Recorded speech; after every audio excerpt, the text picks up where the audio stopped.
একটা কথা কতবার বলবো, বললেই না হয় আপনাদের।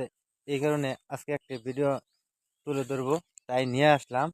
আমার এক ক্ষেতের পাশে আপনি যে লক্ষ্য করে দেখেন, যে এই যে এই ক্ষেতটা দেখেন, আমার সাথেই কিন্তু এই ক্ষেতটা লাগাইছিল। আপনি দেখেন, সঠিক পরামর্শ না নেওয়ার কারণে তার কি অবস্থা হয়েছে।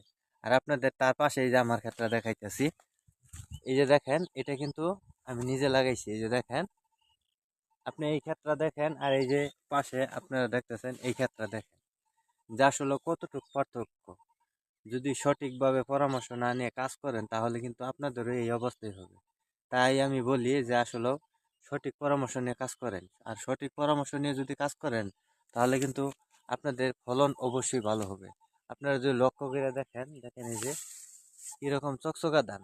আসলেও দেওয়ার মালিক হলো আপনার আল্লাহ। আপনারা যদি সঠিক পরিচর্যা করেন, তাহলে কিন্তু অবশ্যই এই ফলাফল পাবেন।